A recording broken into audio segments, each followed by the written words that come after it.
The only sound in the world right now is the low hum of a 6.7-liter power-stroke diesel engine idling in the dark. It is 2 o'clock in the morning in Detroit, Michigan. Outside the double-pane glass windows of my truck, the temperature is 5 degrees below zero. The wind is howling across the factory parking lot, freezing the slush into gray ice. But inside here, it is 72 degrees. I am sitting in a Ford F-250 Platinum Edition. It smells like premium leather and new car scent. My hands are resting on a heated steering wheel that is wrapped in hand-stitched leather. I pressed a button on the side of my seat 30 seconds ago, and now mechanical rollers are kneading the muscles in my lower back. It is the kind of luxury you see in a private jet. And while this $90,000 machine massages my spine, I am unwrapping a piece of tinfoil to eat my dinner. It is 2 slices of the cheapest white bread I could find and a smear of generic peanut butter. No jelly. I could not afford the jelly this week. I take a bite of the dry bread and it sticks to the roof of my mouth. The mechanical whirring of the massage rollers is making me nauseous. I want to turn it off, but I cannot make my hand move. I am paralyzed by the math. I am sitting in a steel cage that costs $1,450 a month. That is more than my mortgage payment. I am the king of the road. I am the envy of every man on the assembly line. And I am starving. I have $400 in my bank account. I have $88,000 of debt on this truck. I have to turn the heat off in my apartment when I go home to save electricity. So I stay here in the parking lot, burning diesel fuel I cannot afford, just to feel warm for 10 more minutes. I look at the dashboard. The digital display is glowing. It tells me my tire pressure. It tells me my fuel economy. It tells me everything except how to escape. I thought this truck was my trophy. I thought it proved I was a man. It turns out this truck is my hearse. In the industrial heartland of America, a pickup truck is more than a vehicle. It is a resume. It is a declaration of status. It is a symbol of power. But for millions of blue-collar workers, that symbol has become a financial death sentence. We are looking at a crisis that is silent but devastating. We are looking at men who earn $50,000 a year signing contracts for vehicles that cost $90,000. They are trading their financial future for 7,000 pounds of steel and ego. Today, we are sitting down with Mike. He is an assembly line worker who builds the very trucks that are ruining his life. He is stuck in an 84-month loan at 14% interest. He is underwater. He is desperate. And he is about to tell us how a dream purchase turned into a nightmare that he cannot wake up from. Welcome back to the show where we dissect the financial decisions that define our lives and often destroy them. If you are listening to this in your car right now, I want you to look at the steering wheel in front of you. I want you to think about how much time you spend gripping that wheel, navigating traffic, commuting to a job that pays the bills. For most of us, a vehicle is a tool. It is a machine designed to move a human body from point A to point B with a reasonable degree of safety and reliability. But in certain parts of this country, specifically in the industrial heartland, where the steel is forged and the assembly lines hum 24 hours a day, a vehicle is not just a machine. It is a monument. It is a billboard. It is a resume that you park in the driveway for the neighbors to see. We have a name for the phenomenon we are investigating today. We call it the Ford F-250 paradox. It is a cruel economic loop where the very men and women who build the backbone of American transportation are seduced into purchasing the most expensive versions of their own product, effectively handing their paychecks right back to the company store.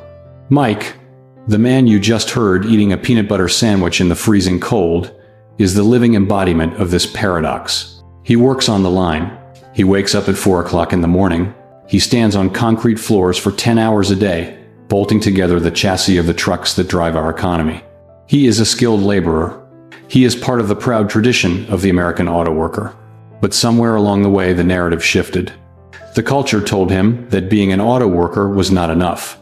The culture told him that to be respected, To be seen as a man of substance, he needed to drive the King Ranch. He needed the platinum trim. He needed the lift kit and the off-road tires that hum on the highway. He needed to project an image of dominance and capability, and the financial industry was more than happy to sell him that image. They handed him a set of keys to a $90,000 truck. They stretched the loan out to 84 months, that is 7 years. Ladies and gentlemen, 7 years of payments for a depreciating asset. They locked him into an interest rate of 14%. And now we are looking at a mathematical catastrophe. Mike is earning $52,000 a year. That is a respectable income. It is enough to live a good life in Michigan. But he is paying $1,450 a month just for the privilege of driving to work. Let that number sink in. When you factor in the insurance, the fuel, and the maintenance, Mike is sending 55% of his take-home pay to his vehicle. He is working Monday, Tuesday, and half of Wednesday just to pay for the truck. He only gets Thursday and Friday to pay for his rent, his food, his electricity, and his future. This is not budgeting. This is servitude. He has become a sharecropper on his own life, working the land to pay the landlord. Except the landlord is Ford Motor Credit, and the land is a leather seat with a massage function. What we are seeing here is the collision of the blue-collar aristocracy mindset with the cold, hard reality of compound interest. In the Rust Belt, your truck is your resume. If you pull up in a sedan, you are viewed as temporary. If you pull up in a base model work truck, you are viewed as struggling. But if you pull up in a lifted diesel with chrome accents, you are viewed as a king. Mike bought into that hierarchy. He bought the costume of a wealthy contractor, but he is paying for it with the wages of a line worker. And now, the trap has snapped shut. The truck is worth less than he owes. The gas prices have spiked. The illusion of power has evaporated, leaving him shivering in a parking lot, afraid to turn on the heat in his own apartment because the truck consumes everything. This is a tragedy that is playing out in driveways across America. We live in a world where we are programmed to buy things we do not need, with money we do not have, to impress people we do not like. Mike is drowning in debt to impress guys in a parking lot who are likely just as broke as he is. It is a circle of mutual destruction. Today, we are going to break that circle.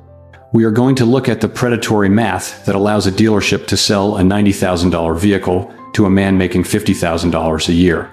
We are going to explore the psychology of the rollover trap, where negative equity follows you like a curse from car to car.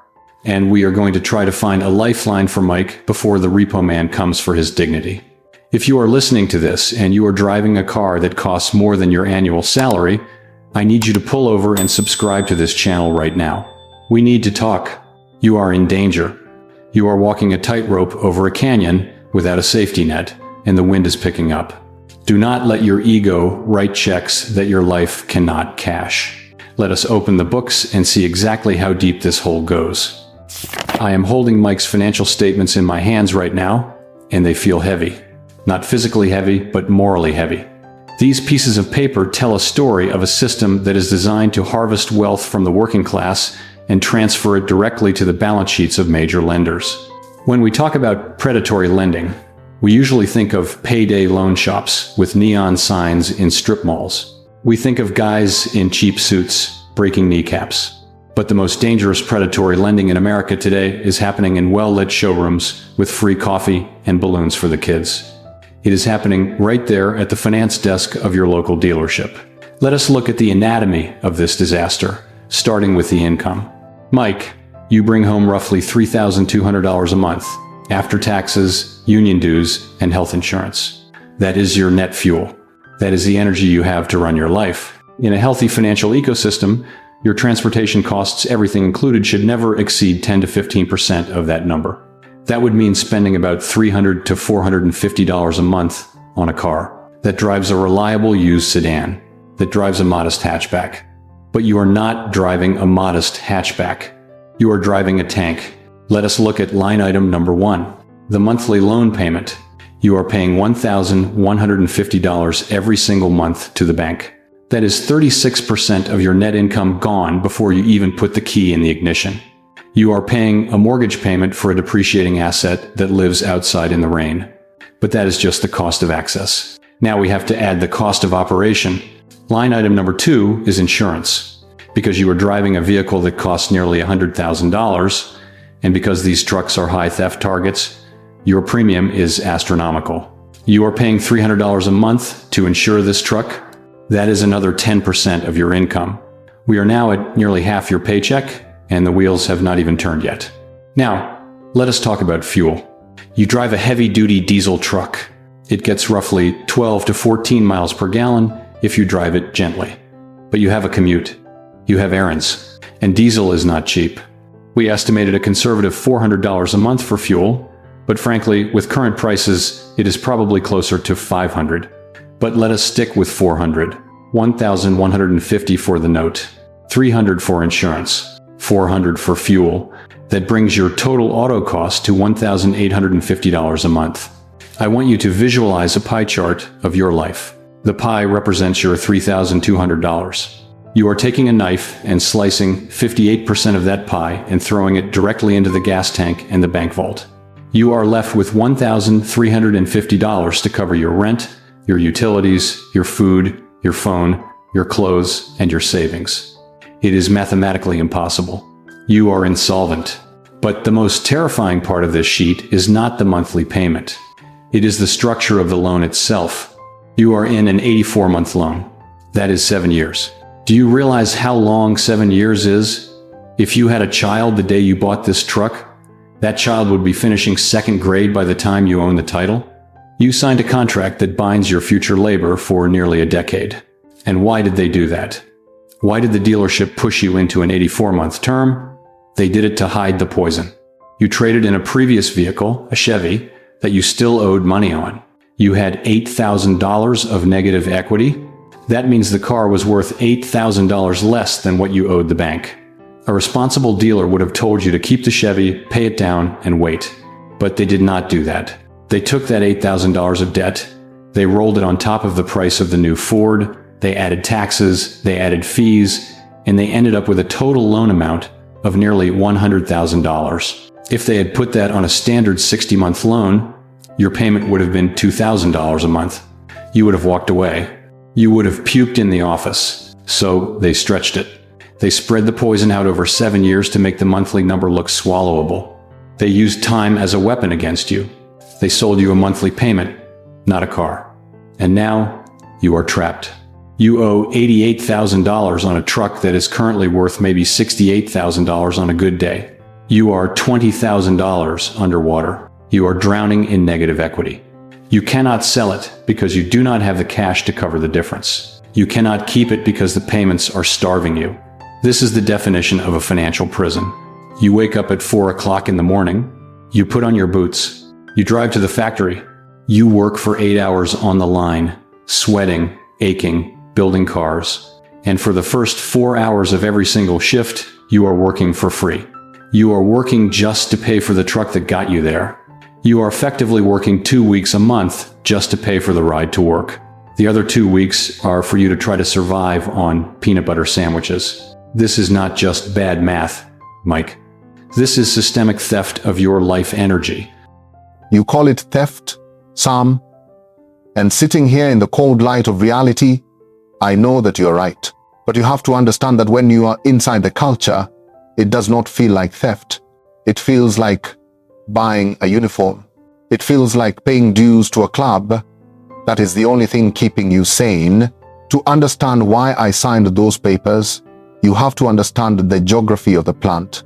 The assembly line is a beast.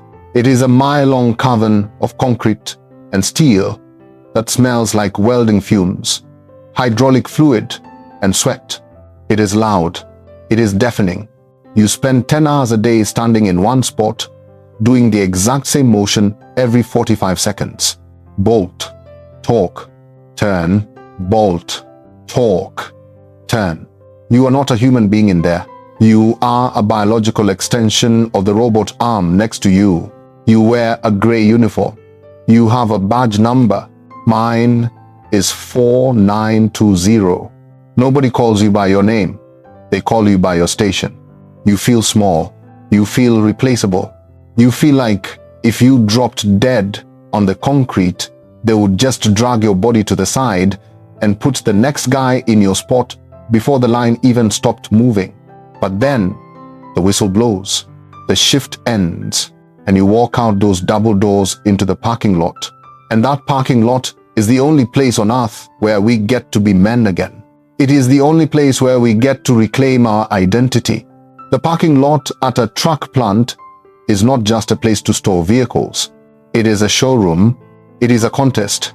It is a hierarchy carved in steel and chrome.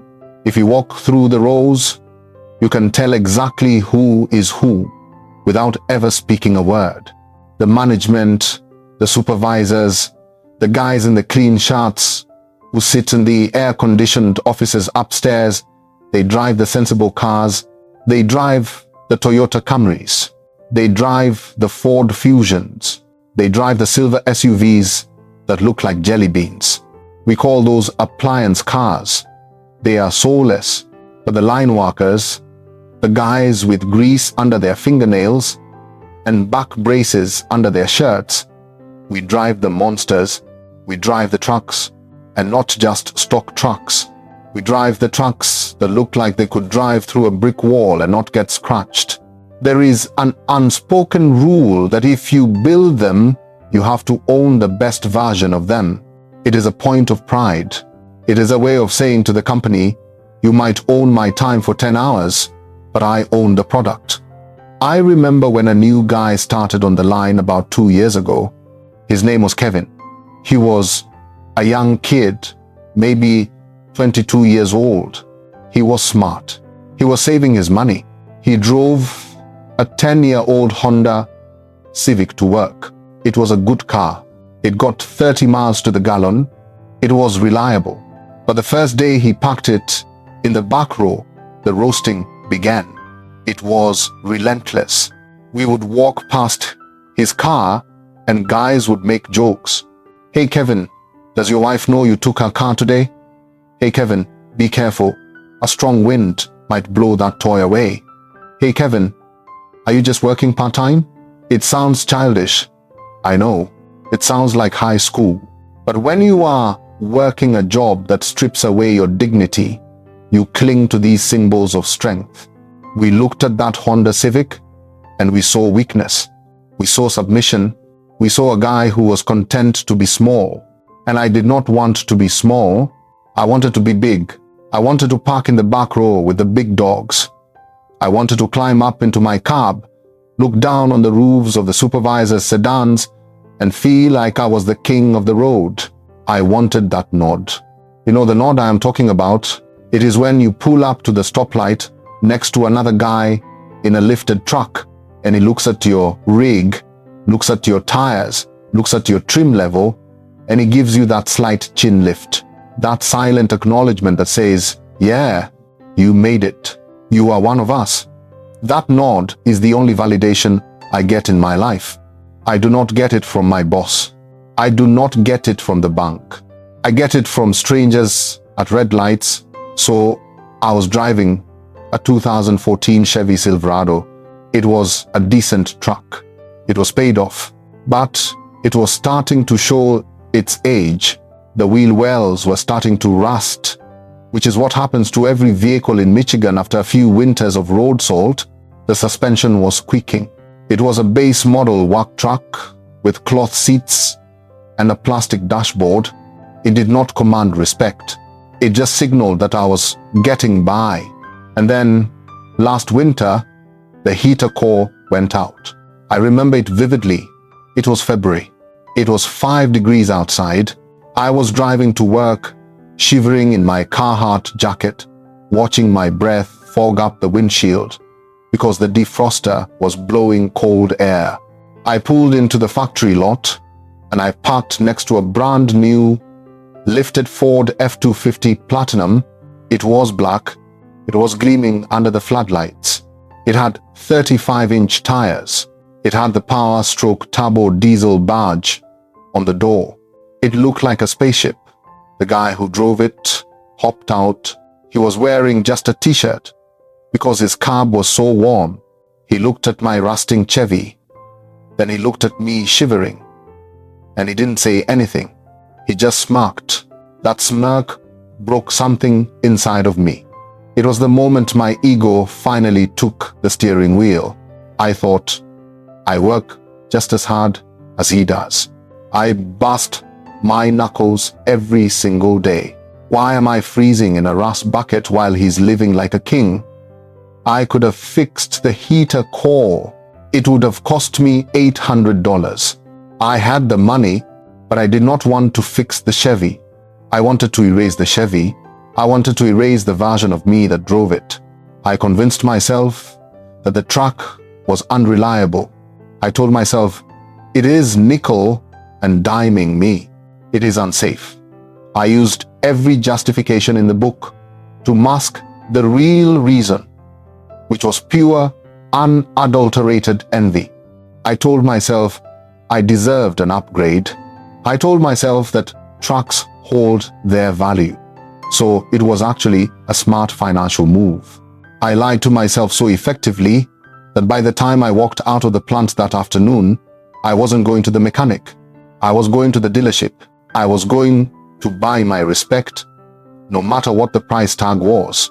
The dealership was a glass cathedral dedicated to the worship of debt. I pulled my squeaking, rusting Chevy Silverado into the customer parking lot, and I felt immediate shame. I parked it far away from the showroom entrance because I did not want the salesmen to see it before they saw me. I wanted to walk in with my head high, not as a desperate man needing a heater core fixed, but as a serious buyer ready to do business. The moment I stepped through the automatic sliding doors, the smell hit me. It is a very specific scent. It is a mix of stale popcorn, industrial floor wax, and cheap cologne. It is the smell of predation. A salesman was on me before the doors even closed behind me. His name was Rick. He was wearing a suit that was a little too shiny and a watch that was a little too big. He had a smile that did not reach his eyes. He shook my hand, and his grip was firm, almost aggressive. He said, "Welcome to the family, brother. What can we get you into today?" I told him I was looking for a Ford F-250 Platinum. I said it with a chest puff, trying to sound like I had cash in my pocket. Rick's eyes lit up. He knew exactly what that meant. It meant big commission. He walked me out to the lot, past the rows of sensible sedans, past the base model work trucks, straight to the front line where they kept the trophies. And there it was, star white metallic. It was sitting on 35-inch off-road tires. It had the power, retractable running boards. It was massive. It blocked out the sun. I walked around it, running my hand along the quarter panel. The metal was cold and smooth. I looked at the window sticker. The manufacturer suggested retail price was $82,000. But right next to it, there was a second sticker. It said market adjustment due to supply chain shortage, $10,000. The total price was $92,000. My stomach did a flip that was nearly double what I made in a year. But Rick was right there, whispering in my ear. He said, "Ignore that sticker, Mike. That is just for the window shoppers. For a union guy like you, we can work magic. Why don't you hop in?" I opened the door. The power running board lowered automatically with a soft mechanical whir. I climbed up. I sat in the driver's seat, and that was the moment I lost the war. The seat wrapped around me. The smell of the leather was intoxicating. It smelled like success. I gripped the leather-wrapped steering wheel. I looked out over the massive hood. I felt invincible. I felt like the man I was supposed to be. Rick hopped in the passenger seat. He looked at me and said, "Fits you like a glove, boss. You look like you own the place." We went back inside to his desk. This is where the trap was sprung. It is a piece of theater they have perfected over decades. He sat me down in a cubicle. He took out a blank sheet of paper and a black Sharpie. He drew a cross on the paper, dividing it into 4 boxes. This is called the 4-square method. It is designed to confuse you. It is designed to hide the real numbers. In the top left box, he wrote trade value. In the top right, price. In the bottom left, down payment. And in the bottom right, monthly payment. He looked at me and asked the most dangerous question in the world. He asked, "So Mike, where do you want to be on a monthly payment?"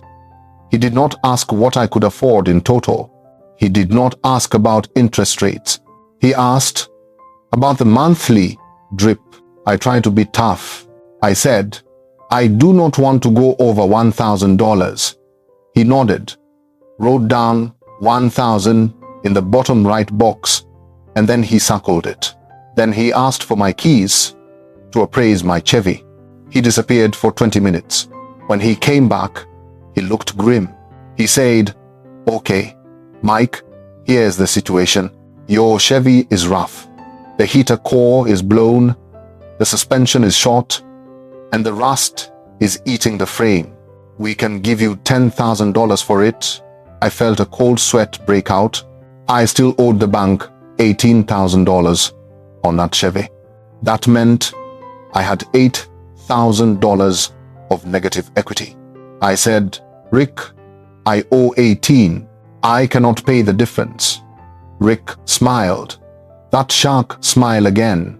He waved his hand dismissively. He said, "Don't worry about that. We are going to pay off your trade 100%. You walk away from that headache today. We will roll the difference into the new deal. We call it a clean slate." He made it sound like charity. He made it sound like he was erasing my debt. He was not erasing it. He was burying it.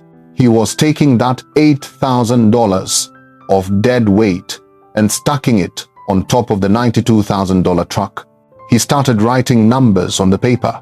He wrote fast, scribbling, crossing things out. He turned the paper toward me. The monthly payment number was $1,800. I choked. I said, "Rick, I told you 1,000. I cannot do 1,800. That is impossible." He leaned back, sighed, and said, "I know, Mike. It is the interest rates. The banks are being tough. But let me go talk to my manager. Let me see if I can call in a favor for you." He stood up and walked away to a glass office in the center of the room. I watched him. I saw him laughing with the manager. They were not fighting for me. They were probably talking about lunch. But I sat there sweating, terrified that they would come back and say no. I wanted the truck so bad it physically hurt. I was already imagining pulling into the factory lot. I was imagining the look on the guys' faces. I could not leave without it. Rick came back 10 minutes later. He looked triumphant. He slammed a new piece of paper on the desk. He said, "I fought for you, Mike. We got it down. We got you to $1,450. It was still $450 over my budget." I looked at the paper. I saw the payment, but I did not see the term. I asked, "How did you get it down?" He said, "We just stretched it out a little bit to give you some breathing room. We put you on the 84-month plan. It locks in your rate, so inflation cannot touch you. 84 months. My brain tried to do the math. 7 years. I would be nearly 40 years old when this truck was paid off. But I did not multiply 1,450 by 84. If I had, I would have realized I was agreeing to pay $121,800 for a truck. I did not see the total. I only saw that 1,450 was smaller than 1,800. I saw a way to say yes. Rick pushed the paper toward me. He handed me the pen. He said, "This truck is getting a lot of attention, Mike. Another guy is coming to look at it at 5 o'clock. If you want it, we need to lock it up now." The scarcity trigger, the fear of loss. I looked at my rusting Chevy outside the window. I looked at the gleaming white platinum inside the showroom. I looked at Rick, who was nodding like a bobblehead. The rational part of my brain was screaming at me. It was screaming, "Run! You cannot afford this. This is suicide. But the emotional part of my brain, the part that was tired of being called, the part that was tired of being laughed at, was louder. It screamed, "Sign it. Be a man. You deserve this." My hand shook as I took the pen. I felt the tip touch the paper. It felt permanent. I signed my name. Rick snatched the paper away before the ink was even dry. He shook my hand and said, "Congratulations. You just bought the best truck on the road." I walked out of that dealership an hour later with a set of heavy keys in my hand. I climbed up into my new life. I turned on the massage seat. I synced my phone to the Bluetooth. I drove off the lot. And for about 5 miles, I felt like a king. But as I merged onto the highway, a heavy, sinking feeling settled in my gut. It was heavier than the truck. It was the weight of 7 years. I had signed a contract that would outlast my youth. I had signed a contract for a truck that would be rust in 5 years, but I would still be paying for it in 7. I had just sold my freedom for a heated steering wheel. You have to understand that for the first 14 days, I did not feel like a victim. I felt like a conqueror. The morning after I signed the papers, I woke up at 3:30 in the morning, 30 minutes before my alarm usually goes off. For years, waking up for the early shift felt like a death sentence. It meant dragging myself out of a warm bed to go freeze in a broken truck. But that morning, I felt electric. I grabbed the heavy key fob from my nightstand. It felt substantial in my hand, like a weapon. I walked to the window of my second-floor apartment and looked down at the parking lot. It was pitch black outside, but when I pressed the lock button, the amber running lights of the truck flashed. It looked like a beast sleeping in the dark. I pressed the remote start button twice. The 6.7-liter power-stroke turbo diesel engine roared to life. Even through the window glass, I could hear that deep, guttural rumble. It was the sound of raw power. It was the sound of American industry. By the time I put on my boots and walked downstairs, the truck was waiting for me. The LED headlights cut through the darkness like stadium lights. I climbed up onto the power running board, and I mean I literally climbed up. You have to pull yourself into the cab of an F-250. It puts you above the world. I sat in the driver's seat, and it was already 70 degrees inside. The steering wheel was warm. The seat was warm. The massive 12-inch touchscreen in the center of the dashboard was glowing with a high-definition map of Detroit. I connected my phone, put on some classic rock, and pulled out of the complex. The drive to the plant is usually a miserable, slog-down Interstate 75.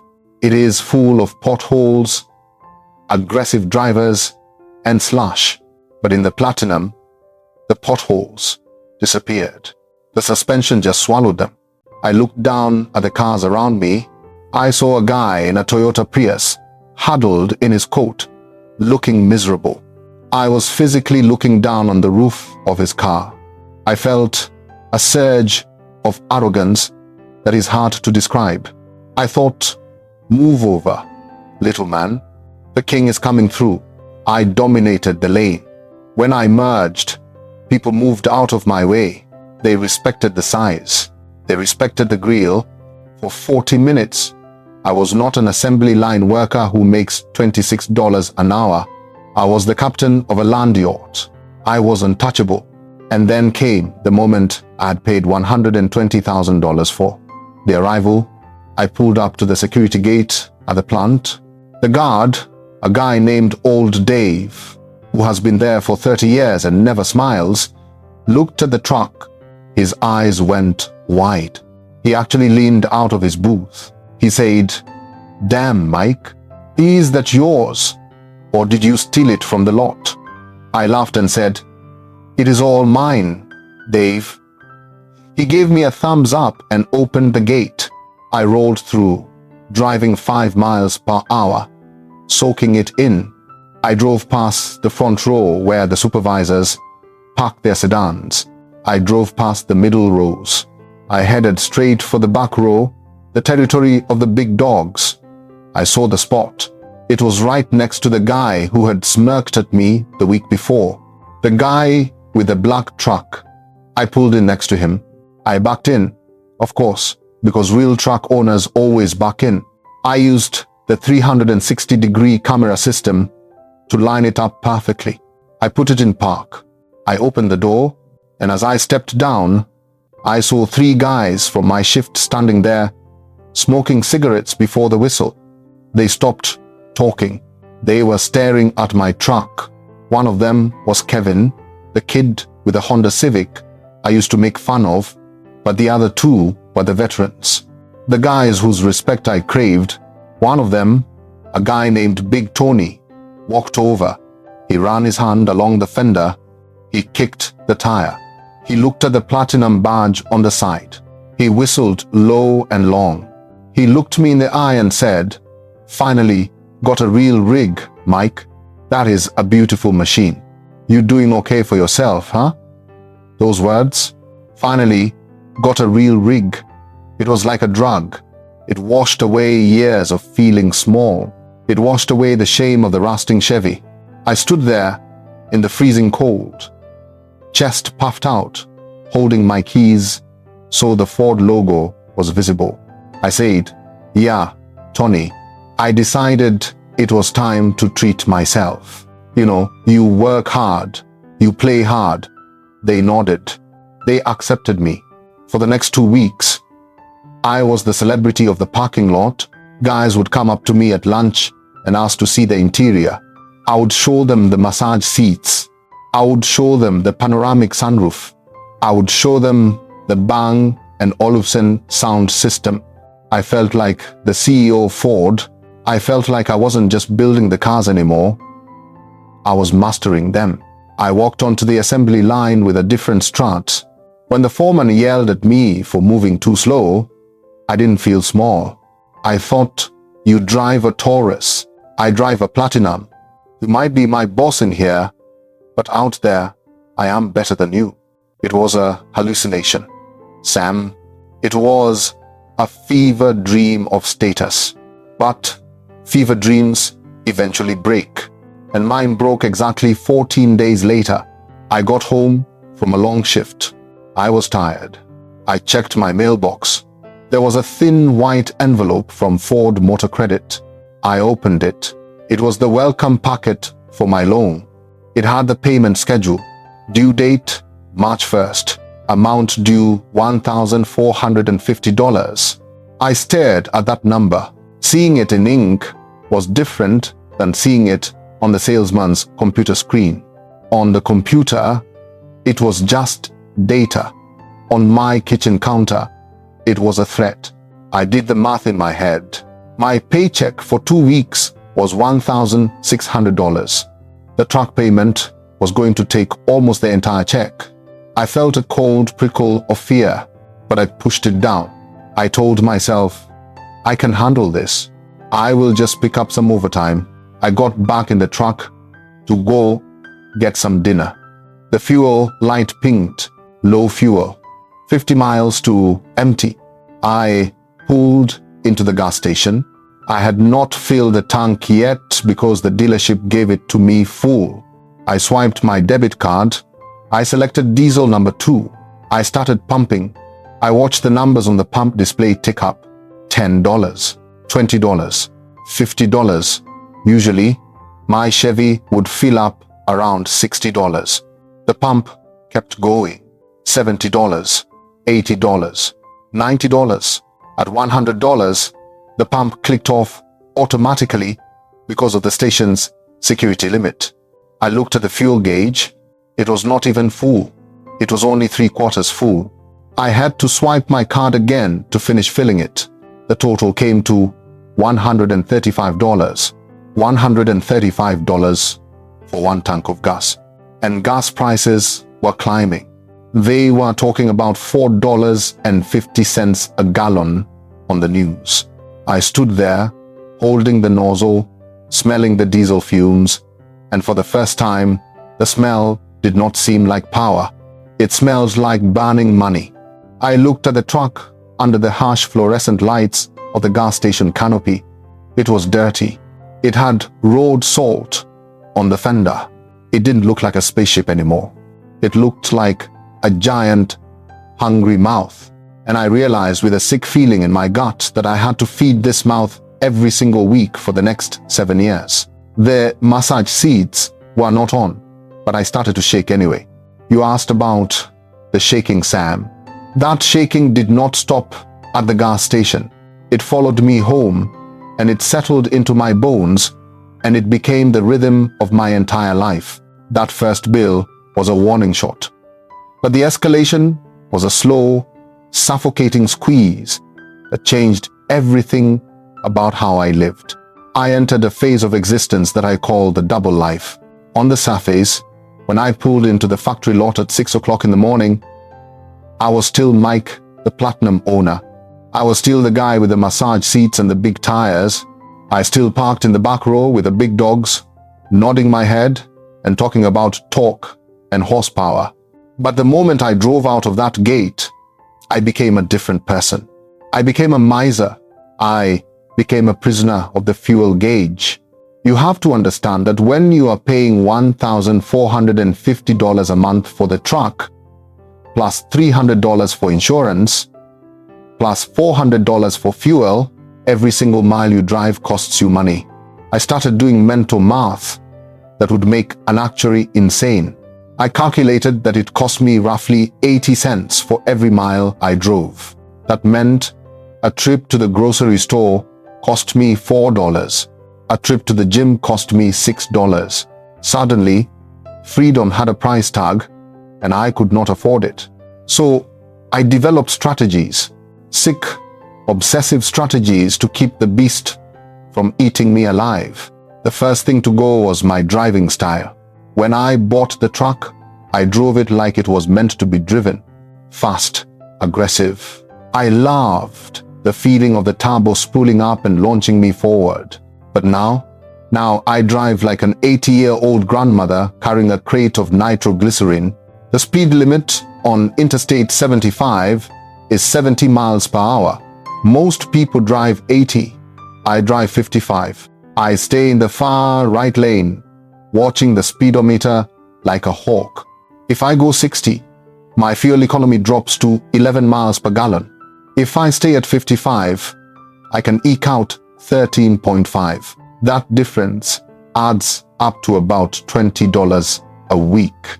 So I sit there in my $90,000 performance vehicle, getting passed by the very people I used to mock. I see the Honda Civics and the Toyota Corollas zooming past me, their drivers looking over with confusion, wondering why this massive lifted truck is crawling along the shoulder. It is humiliating. I grip the steering wheel so hard, my knuckles turn white, forcing myself not to press the accelerator, forcing myself to coast down hills, forcing myself to time the traffic lights so I do not have to come to a complete stop, because getting 7,000 pounds, moving from a dead stop, burns 3 ounces of diesel fuel. I have become a hyper miler in a monster truck. And then there is the idling. In the winter, in Michigan, everyone idles their trucks. It is part of the culture. You remote start it 20 minutes before you leave, so the cab is toasty warm. You leave it running when you run into the gas station to grab a coffee. It is a flex. It says, I have fuel to burn. I stopped doing that immediately. I do not remote start the truck anymore. I walk out to the freezing cold cab. I turn the key and I drive away. The second, the oil pressure stabilizes. I sit in the cold leather seat, shivering, seeing my breath, refusing to turn on the heat until the engine warms up naturally, because the heater draws power. When I go to the convenience store, I turn the engine off. The other guys in the parking lot look at me like I am crazy. Why are you shutting it down, Mike? It is 10 degrees out. I lie to them. I say, oh, I am just trying to keep the engine hours low for resale value. That is the lie I tell everyone. I am preserving the asset. The truth is, I cannot afford the 50 cents it costs to idle for 5 minutes. But the worst casualty of this financial war was not my comfort, it was my family. My parents live in a small town called Fenton. It is about 40 miles north of where I live. Before the truck, I used to go up there every Sunday for dinner. My mom makes a pot roast that falls apart on the fork. My dad and I sit on the porch and talk about the Lions. It was the highlight of my week. But 40 miles up and 40 miles back is an 80-mile round trip. At 13 miles per gallon, that is 6 gallons of diesel at $4.50 a gallon. That is $27 plus the wear and tear. I looked at my budget one Sunday morning. I had $30 in my checking account until Friday. If I went to see my parents, I would have $3 left for the rest of the week. I stared at the phone. I knew my mom was already peeling potatoes. I knew my dad was waiting. I felt a lump in my throat that felt like broken glass. I picked up the phone and I dialed their number. When my mom answered, her voice was so happy. "Hi, Mikey, are you on your way?" I had to clear my throat to speak. I said, "Hey, Mom, no, I cannot make it today." She paused. The happiness drained out of her voice. "Oh, is everything okay? Are you sick?" I could not tell her the truth. I could not say, "Mom, I bought a truck to look rich, and now I am too poor to drive to your house." So I lied. I said, "No, I am fine. I just got called in for overtime at the plant. You know how it is.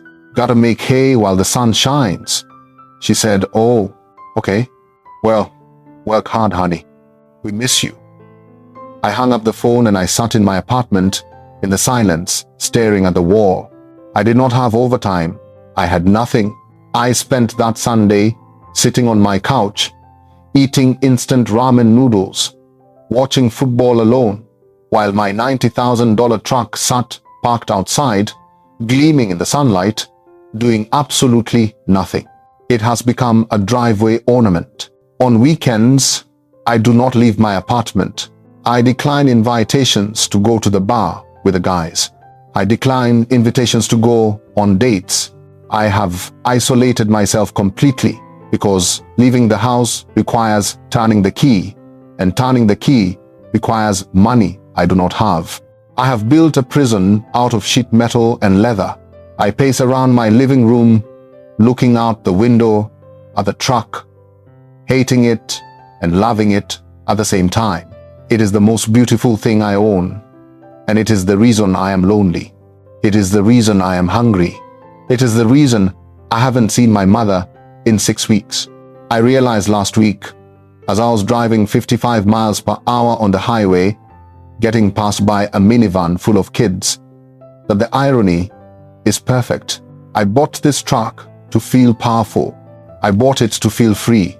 I bought it to go anywhere and do anything, but now my world has shrunk to the size of my fuel tank. I cannot go off-road. I might break something I cannot afford to fix. I cannot go on a road trip. I cannot afford the fuel. I own a tank. Sam, it is built for war. It is built to crush obstacles. But I drive it like it is made of fragile glass, terrified that one wrong move will shatter my entire life. You asked me earlier how long a person can live a double life before they crack. I can tell you the answer with scientific precision. It is exactly 3 months. That is how long it took for the financial stress to migrate from my bank account into my actual physical body. When people talk about debt, they talk about interest rates and credit scores. They never talk about the hunger. They never talk about the way your stomach cramps at 10:30 in the morning when you have been standing on concrete for 4 hours and you have not eaten anything since dinner the night before. To keep making that $1,450 payment, I had to declare martial law on my own existence. I sat down at my kitchen table with a red pen and I slashed everything that was not the truck The first casualty was the internet. I called Comcast and cancelled my service. The operator asked me why I was leaving, and I told her I was moving to a cabin in the woods.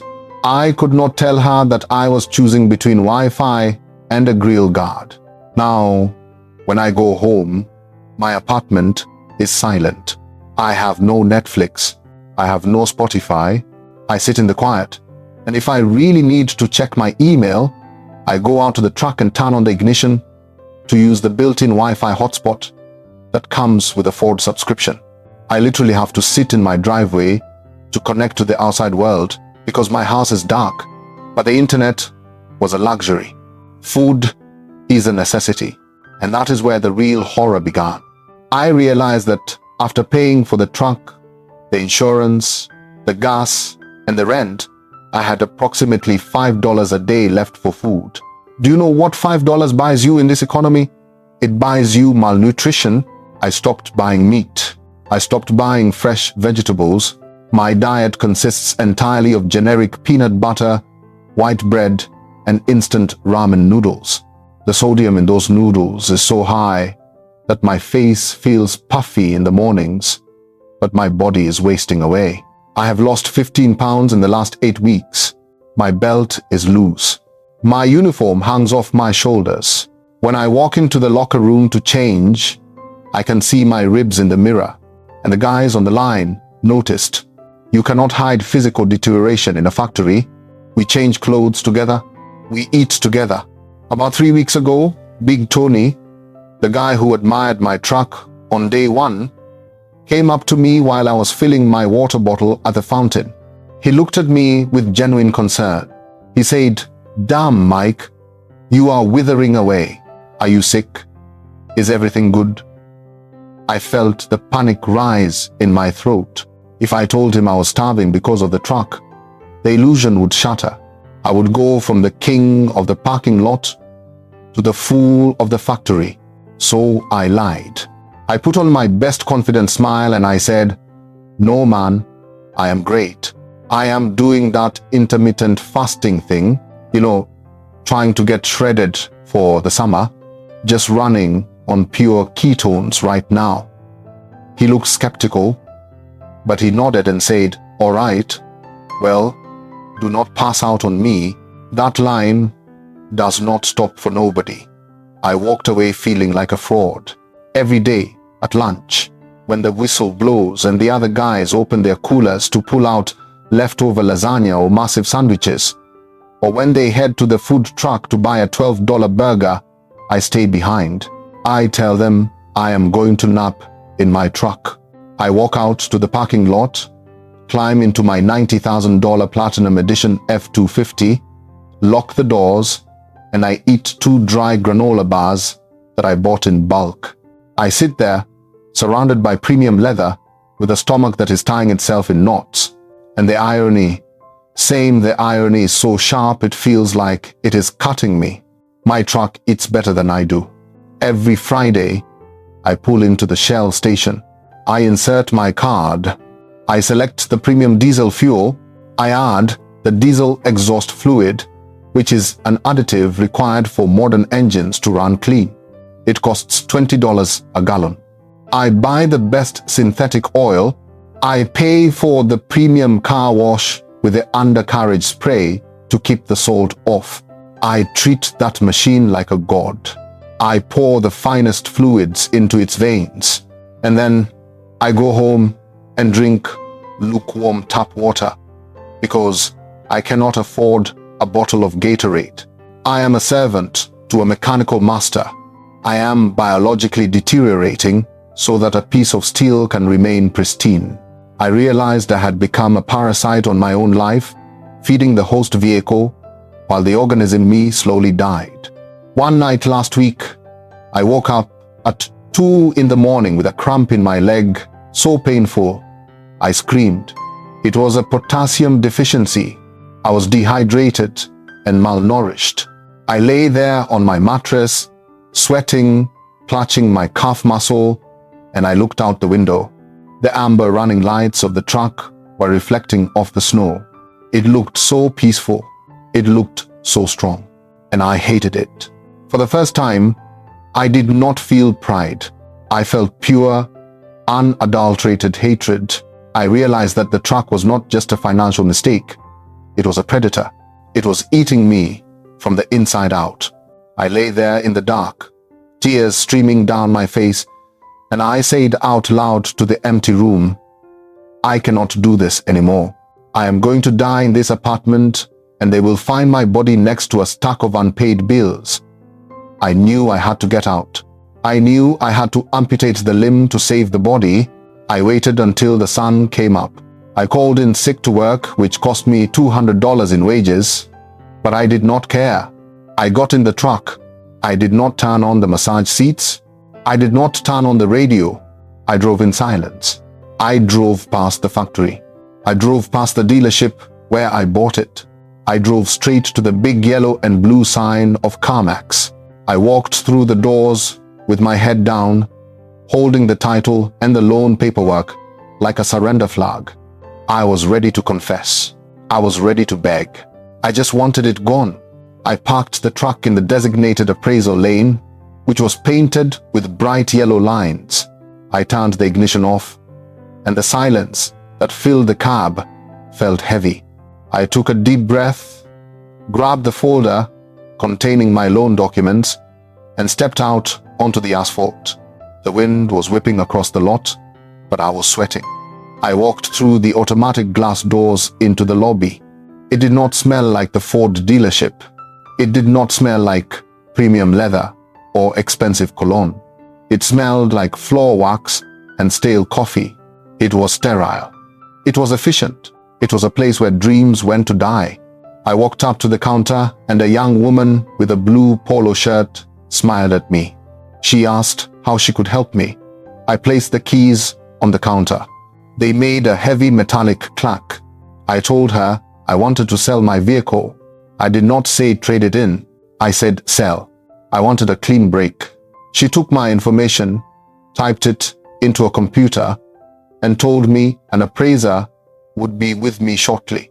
I sat down in a hard plastic chair in the waiting area. There was a television mounted on the wall playing a daytime talk show with the volume turned down low. I stared at the screen, but I could not focus on the images. My leg was bouncing up and down uncontrollably. I looked out the window. I could see my truck sitting there. It was massive.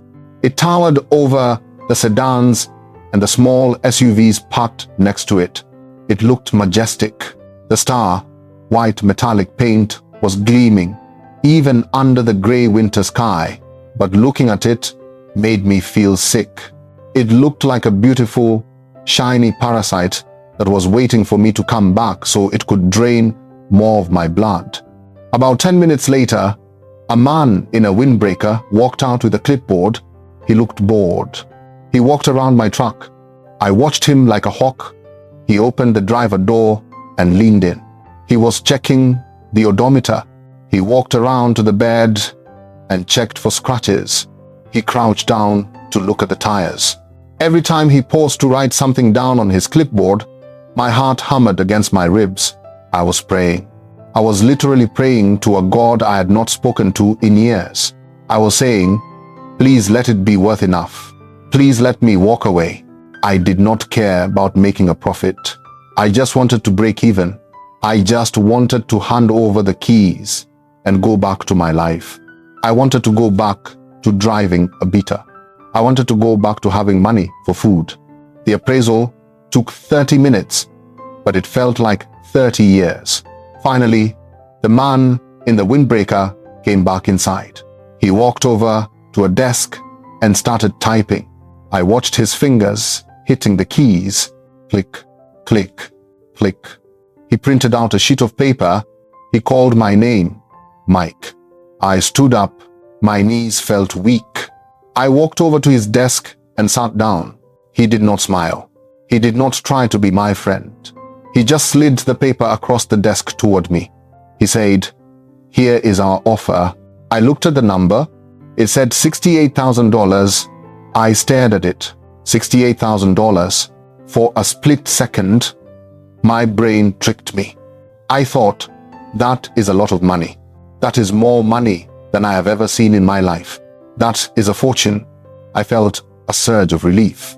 But then the appraiser asked me the question that shattered my world. He asked, "Do you have the title, or is there a payoff?" I swallowed hard. I said, "There is a payoff. It is financed through Ford Motor Credit." He nodded. He said, "Okay, we need to call them to get the current 10-day payoff amount." He picked up his phone. He dialed the number. He put it on speakerphone. I heard the automated voice of the bank. He entered my account number, and then the robotic voice read out the number that I had been too terrified to look at for 3 months. The voice said, "The current payoff amount is $88,422.16. The room went silent. The appraiser hung up the phone. He looked at me. He looked at the paper with his offer. He looked back at me. He picked up a calculator. He typed in 88,400. Then he subtracted 68,000. He turned the calculator toward me so I could see the screen. It showed a negative number, negative $20,400. He spoke very calmly. He said, "Sir, we can buy your truck, but we cannot pay off your loan. You are underwater. There is a gap of $20,000 between what the vehicle is actually worth and what you owe the bank. If you want to sell this truck to us today, you will need to give us the keys, and you will also need to write us a cashier's check for $20,400 to cover the difference." I stared at him. I could not comprehend what he was saying. The words were English, but they did not make sense. I said, "Wait, you want me to pay you? I am selling the car. You are supposed to pay me." He sighed. It was the sigh of a man who has had this conversation 1,000 times. He leaned forward and clasped his hands on the desk. He said, "Mike, listen to me. You bought this truck 3 months ago. You paid a market adjustment markup. You paid sales tax. You paid dealer fees. And most importantly, you rolled over $8,000 of negative equity from your old Chevy. You financed nearly $100,000 on a truck that is only worth $68,000 in the real world. The market has softened. The bubble has burst. You are holding a depreciating asset that is sinking faster than you can pay it down. You are trapped in the gap." I felt the room start to spin. The fluorescent lights overhead seemed to get brighter and louder. I looked at the calculator again. Negative 20,000. I thought about my bank account. I had $400. I thought about my credit cards. They were maxed out from buying gas. I thought about my apartment. I had nothing to sell. I looked at the appraiser and I felt tears pricking the corners of my eyes. I felt like a child who had lost his mother in a grocery store. I whispered, "I do not have $20,000. I do not even have $1,000. I just want to get rid of it. Please, I just want to give it back." He shook his head slowly. He said, "It does not work like that, Mike. You signed a contract. You owe the money. The truck is just collateral. Even if you give the truck back, you still owe the difference. You cannot walk away from this math." I stood up. My legs felt like lead. I picked up the offer sheet and I crumpled it in my hand. I turned around and walked out of the office. I walked back out into the cold wind. I looked at the truck. It was sitting there, waiting for me. It looked different now. 10 minutes ago, it looked like a trophy. Now, it looked like a prison cell on wheels. It looked like a coffin. I walked up to it. I touched the cold metal of the door handle. I realized with a terrifying clarity that I literally could not afford to sell my car. To get rid of this burden, I would have to pay the price of a brand new Honda Civic. I was not just poor. I was effectively an indentured servant to a piece of machinery. I climbed back into the driver's seat. The leather groaned as I sat down. I put the key in the ignition. The engine roared to life. The dashboard lit up. It welcomed me. It said, "Driver 1 detected." I gripped the steering wheel and I screamed. I screamed until my throat was raw. I screamed because I knew I had to drive this truck back to my apartment, park it, and starve, because I was too poor to keep it, and I was too poor to sell it. I was a prisoner in a $90,000 cage. I drove out of the CarMax parking lot and turned right onto the main highway. The sky had turned a bruised purple color, the kind of color that means a heavy storm is coming.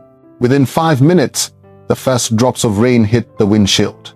They were heavy and cold, mixing with the salt spray from the road to create a greasy gray film on the glass.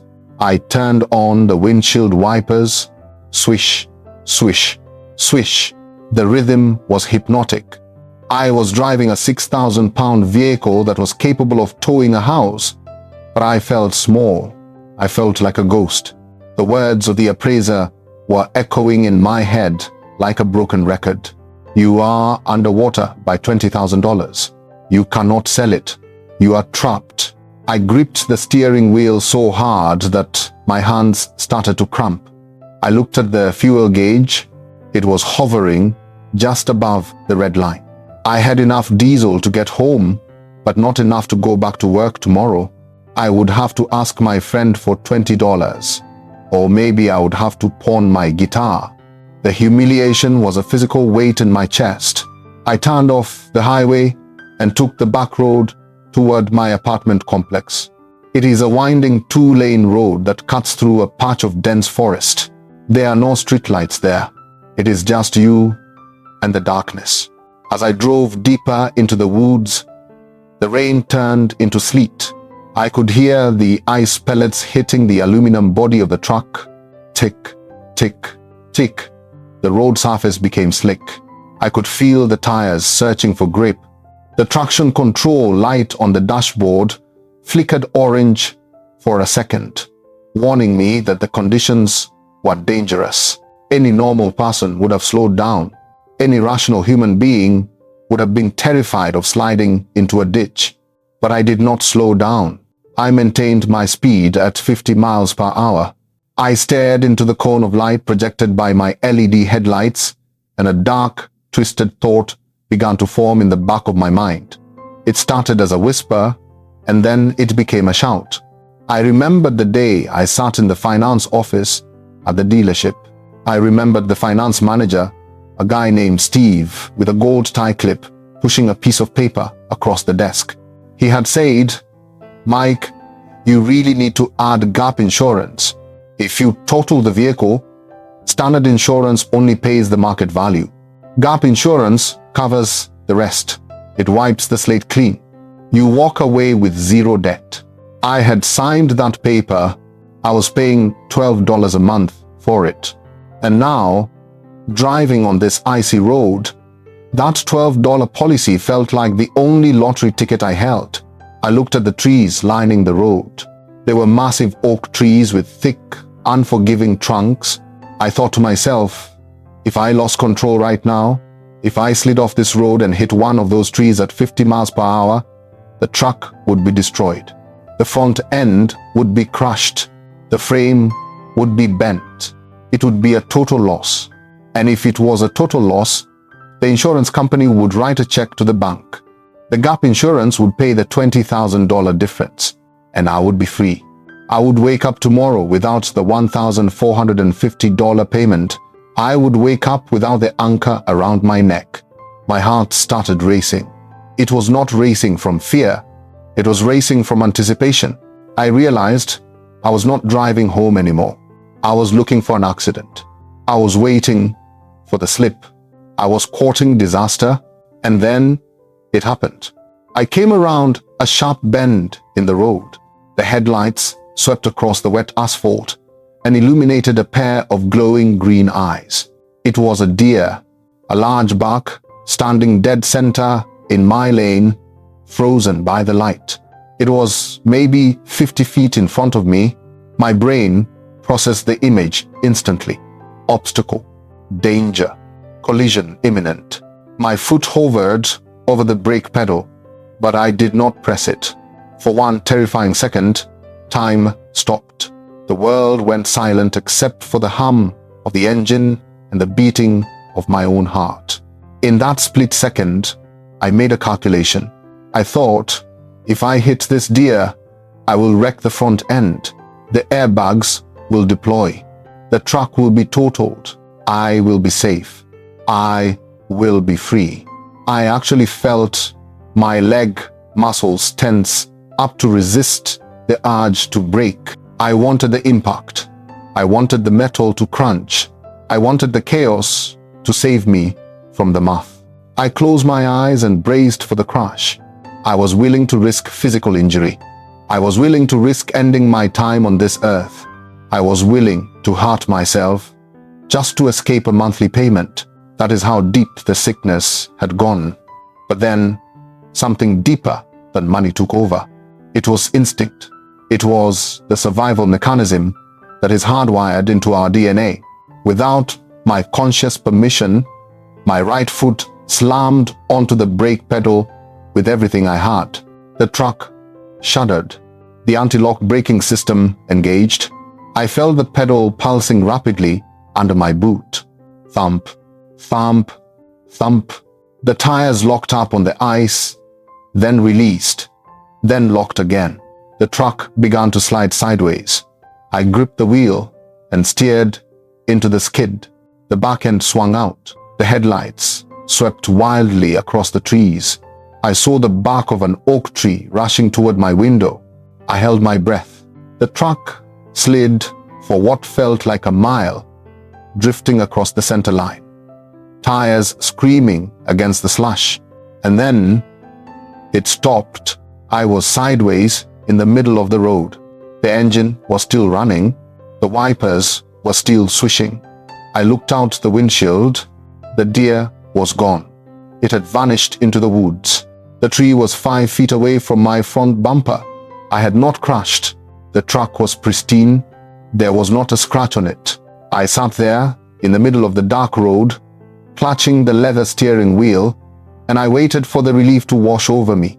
I waited to feel grateful that I was alive, but the relief did not come. Instead, a wave of nausea rolled over me. I opened the door and leaned out into the freezing rain, and I dry heaved onto the asphalt. I was sick. I was sick with myself. I realized what I had almost done. I had almost turned my vehicle into a weapon against myself.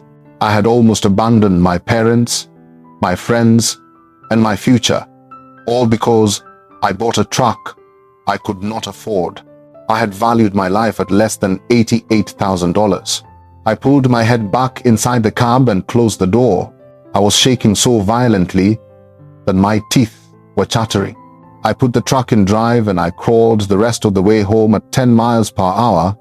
I pulled into my apartment complex. I parked in my spot. I turned off the engine. The silence returned. I sat there in the dark for a long time. I looked at the odometer.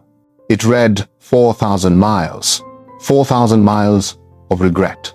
I got out of the truck and locked it. I walked up the stairs to my apartment. I did not turn on the lights. I walked straight to my bedroom and I collapsed onto the floor. I did not even take off my boots. I curled into a ball on the cheap carpet and I cried. I cried like I haven't cried since I was a child. I cried for the money I had lost. I cried for the years I had signed away. But mostly, I cried because I had looked into the abyss, and for 1 second, the abyss looked more comfortable than my own life. That was the night I hit rock bottom.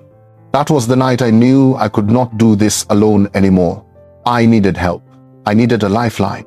Because if I stayed in that cage for 1 more month, I knew I would not make it out alive. I woke up the next morning with a taste of old carpet in my mouth.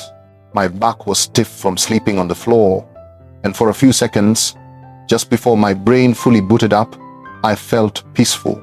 I forgot where I was. I forgot who I was, but then The vibration of my phone on the floorboards shattered the illusion. It was a buzzing sound, like an angry insect trapped in a jar. Buzz, buzz, buzz. I reached out a trembling hand and picked it up. The screen was bright, too bright for my tired eyes. It was a notification from my bank app. It was not a deposit. It was an alert.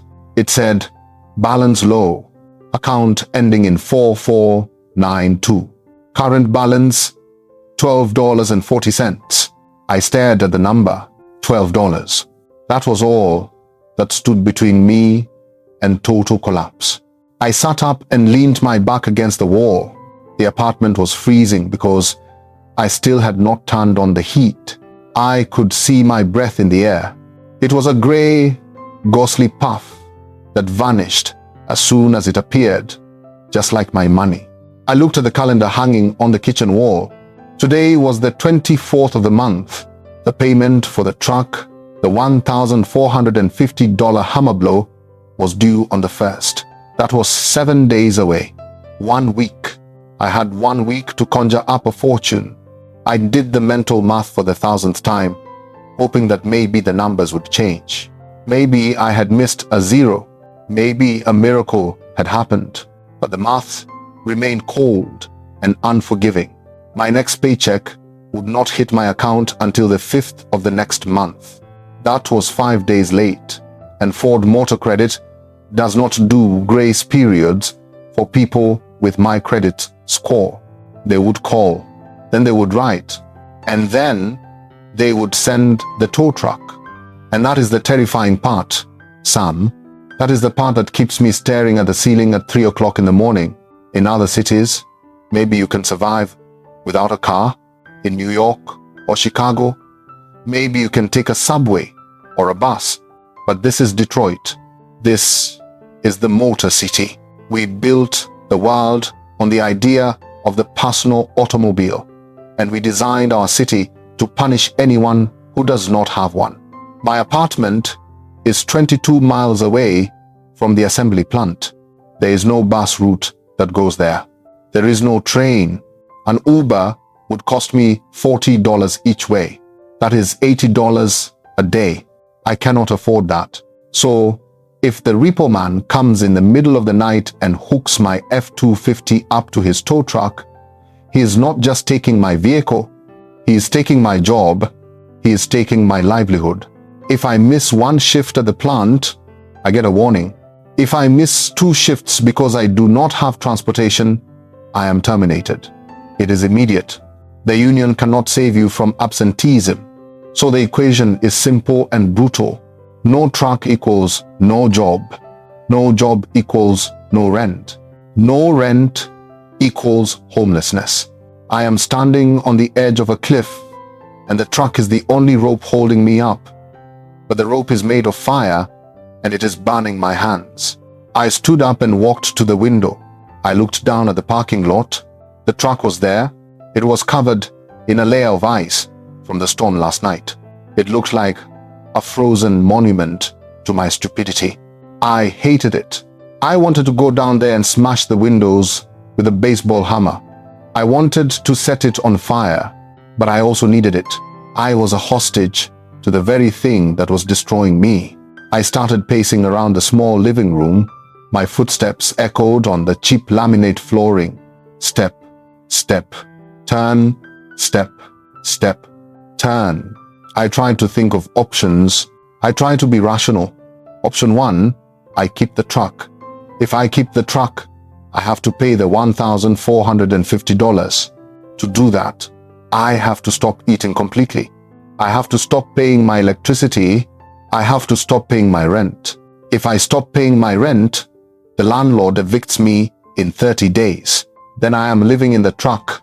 I pictured myself sleeping in the backseat of a $90,000 Platinum Edition truck, parked in a Walmart parking lot, washing my face in the restroom sink, wearing my factory uniform. That is where option 1 leads. Option 2, I sell the truck. I walked over to the kitchen counter where the crumpled offer from CarMax was still sitting. I smoothed it out. The number stared back at me. $20,000. To sell the truck, I have to write a check for $20,000. I laughed out loud. It was a dry, cracking sound. I do not have $20,000. I do not know anyone who has $20,000. My parents are retired. They live on a fixed income. I cannot ask them. My friends are all in the same boat as me, driving trucks they cannot afford, living paycheck to paycheck. I could go to a loan shark, maybe, but then I am just trading one nightmare for a violence that is even worse. So option 2 is a fantasy. It is a door that is painted on a brick wall. Option 3, voluntary repossession. I had Googled this the night before. I could call the bank and say, "Come get it.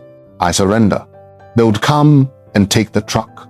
They would auction it off for wholesale price, probably $60,000. Then they would sue me for the difference. They would sue me for the $28,000 balance. They would garnish my wages. They would take 25% of my paycheck for the next 10 years. My credit score would drop to 400. I would never be able to rent a decent apartment again. I would never be able to buy a house. I would be a financial leper until I was 50 years old. I sank down onto the couch. The dust motes were dancing in the shaft of sunlight coming through the window. It was so quiet.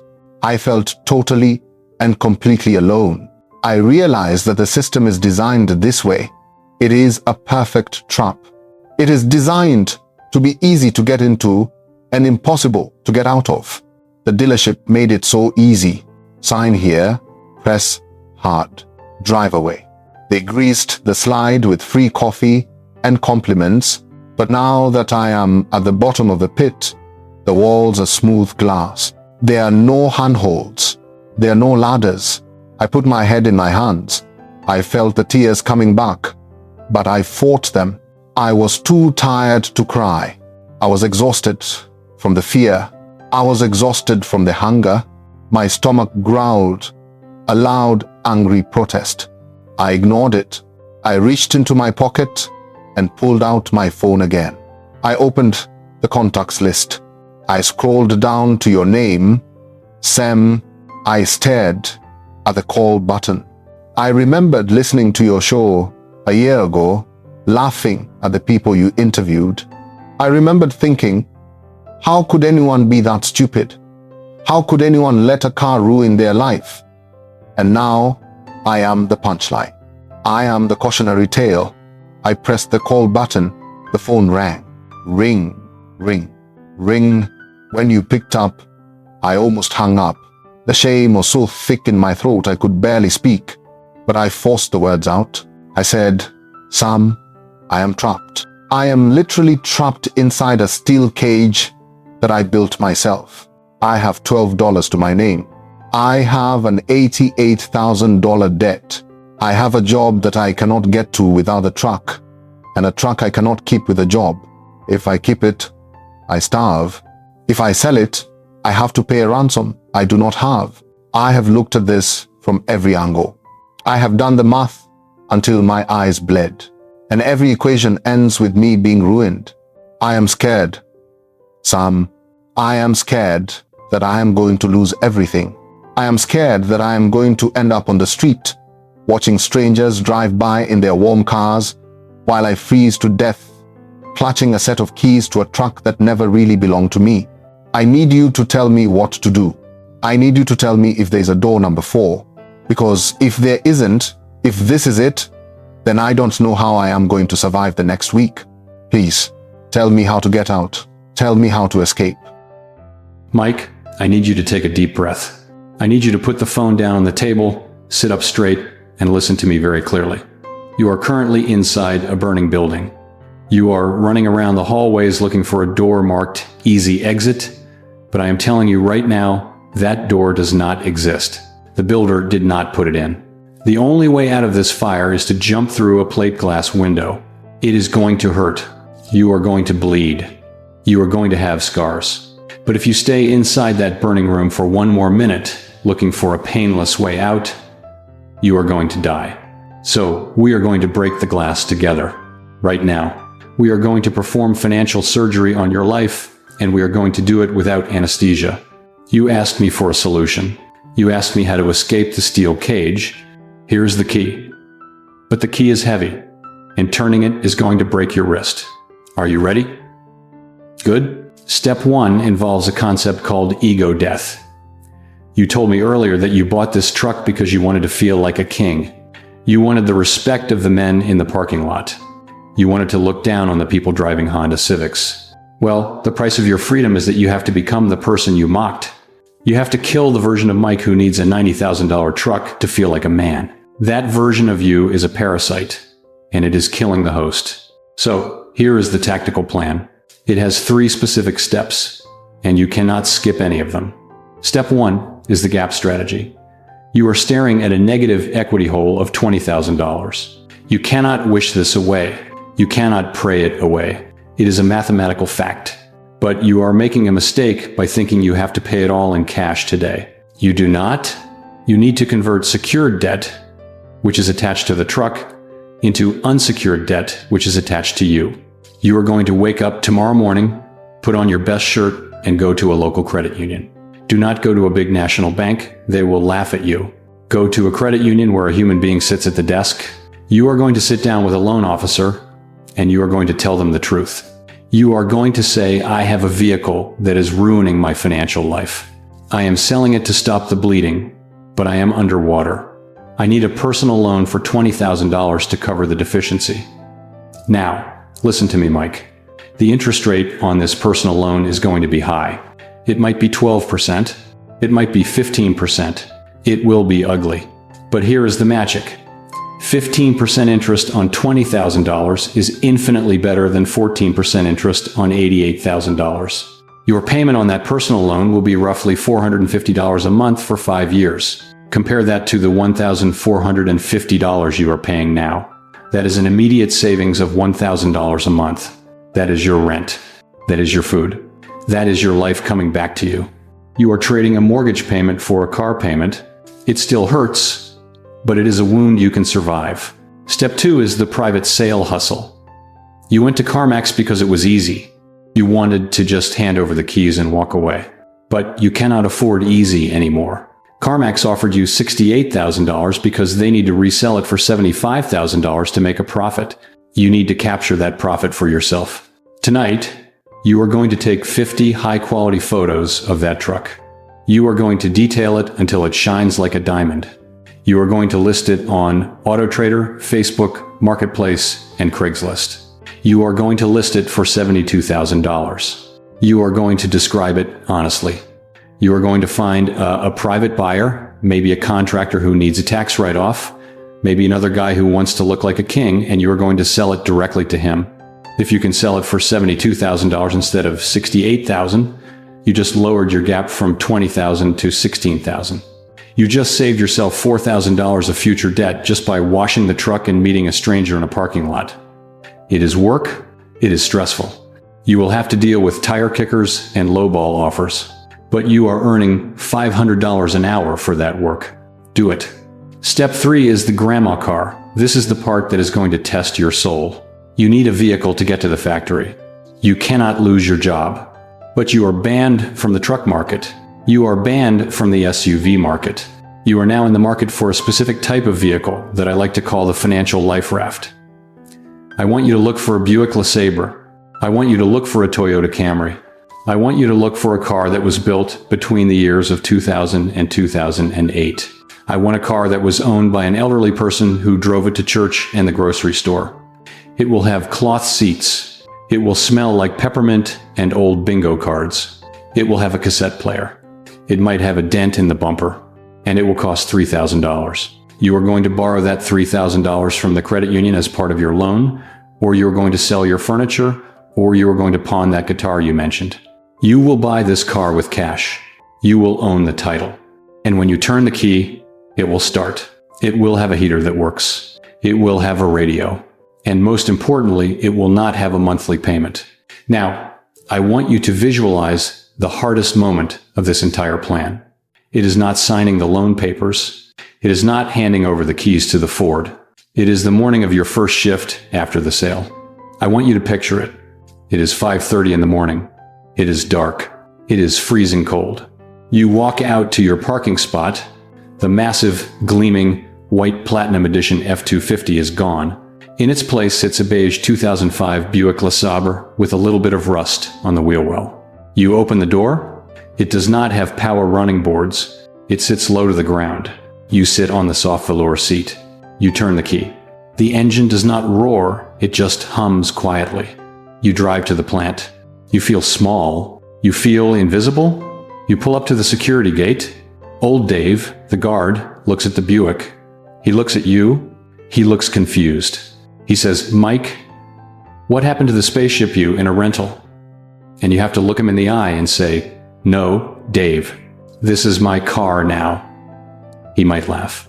He might shake his head. You drive through the gate. You drive past the front row. You drive past the supervisors. You head to the back row, the territory of the big dogs.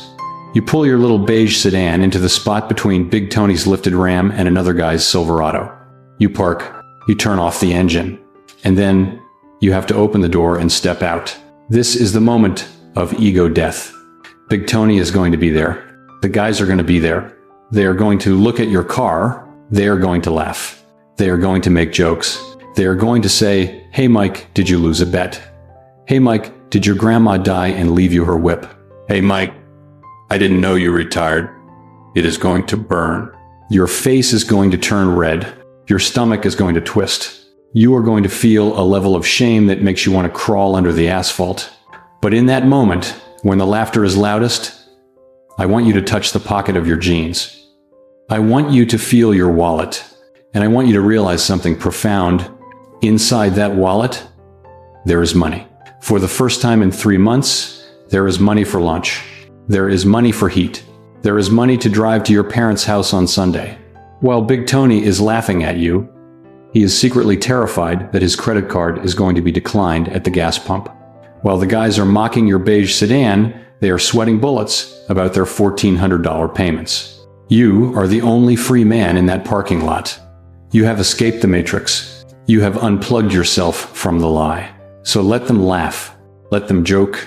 You are going to walk into that factory with your head held high, not because you are driving a tank, but because you are the captain of your own life again. You have a choice to make today, Mike.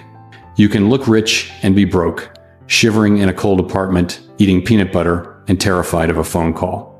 Or you can look broke and actually be rich. You can drive a $3,000 car, eat a steak dinner on Friday night, sleep with the heat on, and have peace of mind. You cannot have both. You have to choose. Are you going to feed your ego, or are you going to feed yourself? The credit union opens at 9 o'clock. The camera is ready to take photos of the truck.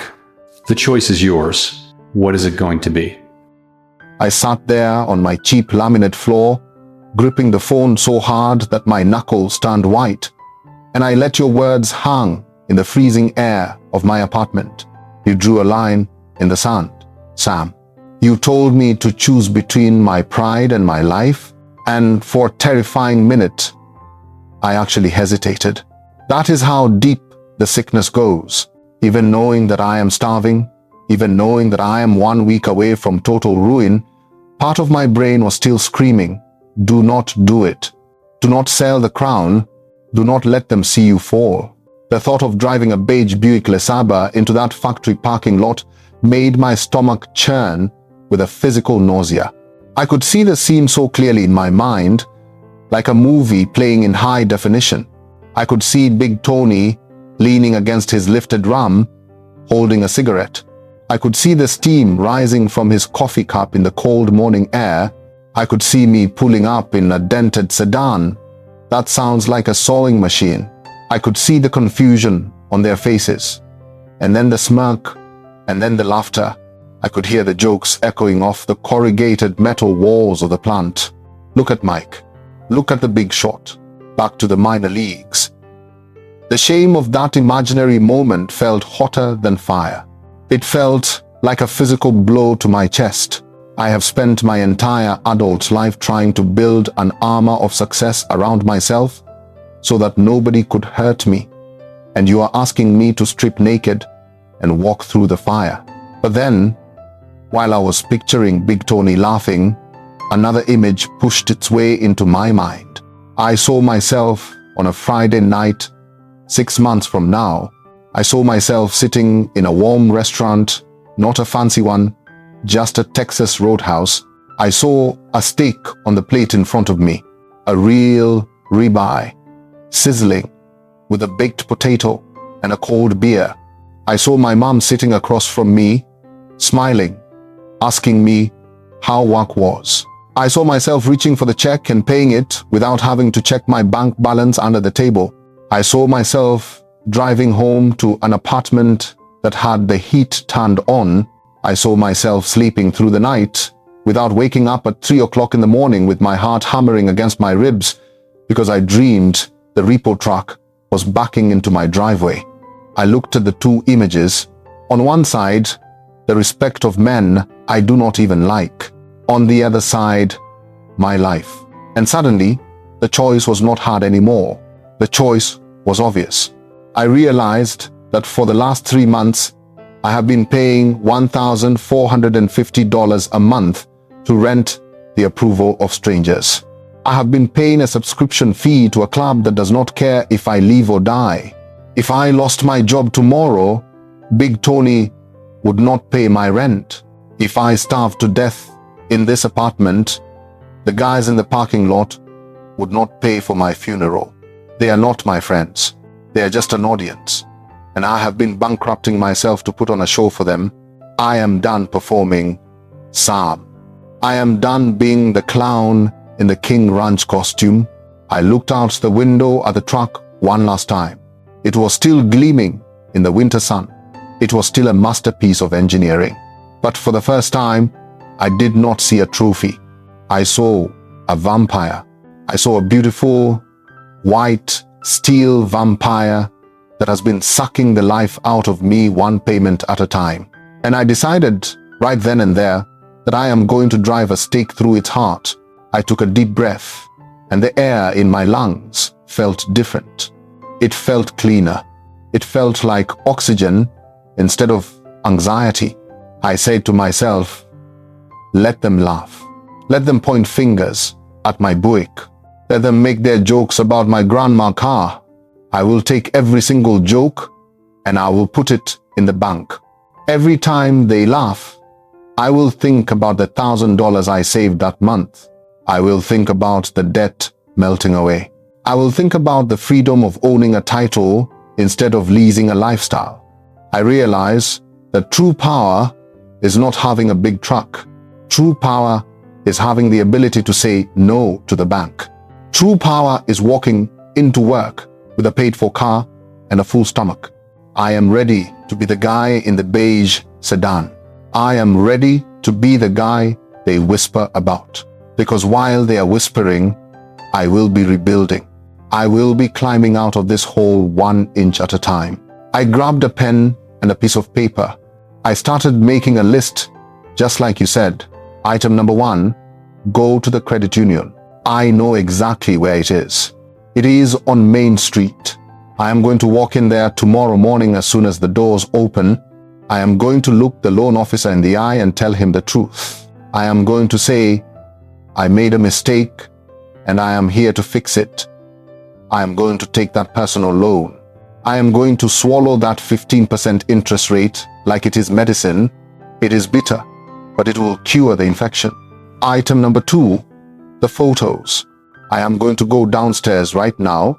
I am going to bucket wash the truck in the freezing cold.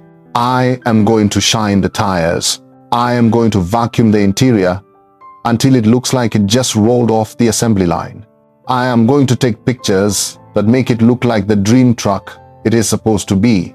But this time, I am selling the dream. I am not buying it. I am going to find a buyer who is looking for a status symbol, and I am going to let him have it. I will shake his hand.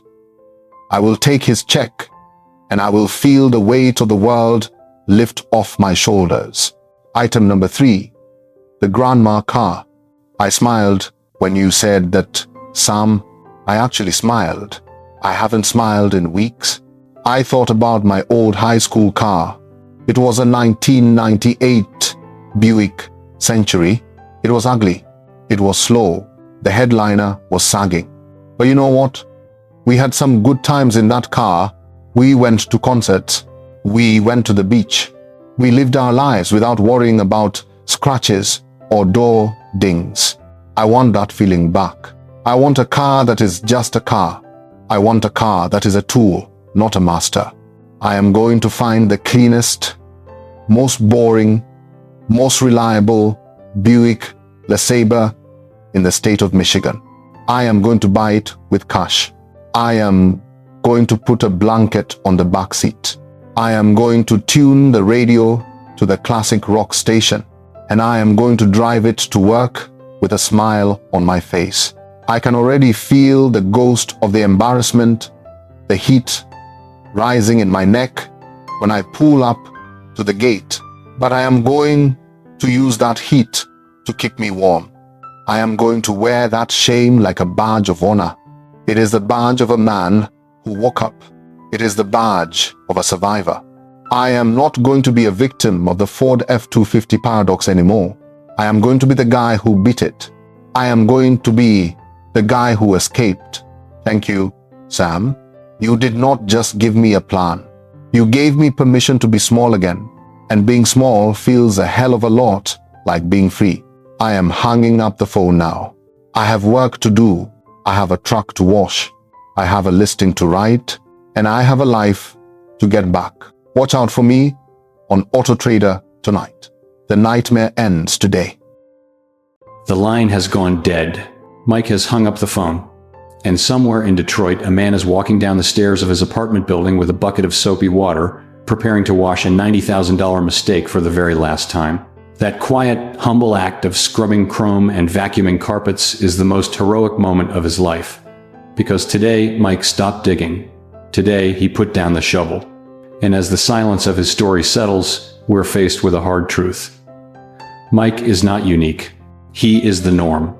Across Detroit, Pittsburgh, and Cleveland, driveways overflow with $70,000 Silverados, $80,000 Sierras, and $90,000 F-250s. While inside those homes, people sit at kitchen tables trying to stretch a $50,000 salary to maintain a millionaire lifestyle. We have built what I call the blue-collar aristocracy, a culture that tells working people they must purchase dignity, that horsepower equals willpower, that a truck can turn insecurity into royalty. The commercials never show the payment book or the interest rate. They sell freedom while delivering debt. Mike builds the trucks to make Ford rich, then buys the trucks to make Ford credit rich. He is the perfect consumer, the battery that powers the system. And the parking lot hierarchy, where grown men judge each other by monthly payments, is nothing more than insecurity dressed as pride. Even Big Tony, the man Mike feared, is likely drowning in bills, arguing with his wife, terrified of missing one shift. He's not a villain, he's another victim. And that is why Mike's beige Buick is revolutionary. When he pulls into that lot tomorrow, he will be the glitch in the matrix, the one man who stops playing the game. They will laugh because laughing is easier than admitting their own cage. But eventually, one of them will ask, how does it feel to not have that payment? And Mike will tell them about the heat in his apartment, the steak dinner, the peace in his chest. That is how the system breaks, one person at a time, one beige Buick at a time. So now I'm talking to you. Look around your car, touch the leather. Look at the dashboard. Ask yourself, do you own this machine, or does this machine own you?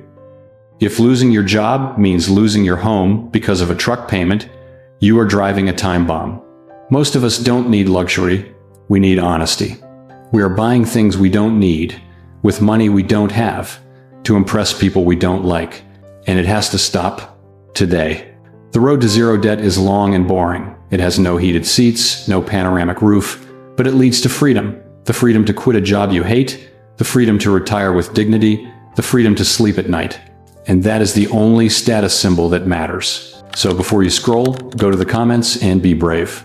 Tell me, what is the dumbest, most expensive thing you have ever bought just to impress other people? A car, a watch, a house too big. Share your story so we can laugh at our mistakes and finally stop repeating them. And if you want to learn how to break the chains of debt and build real wealth, hit subscribe and join the movement. In the next episode, we will uncover another financial illusion, one most people fall for without ever noticing. Good evening. Drive safe. Drive smart. These stories could be your past or your future. And remember, the most impressive car in the world is the one that's paid for. I'll see you in the next episode. Stay solvent,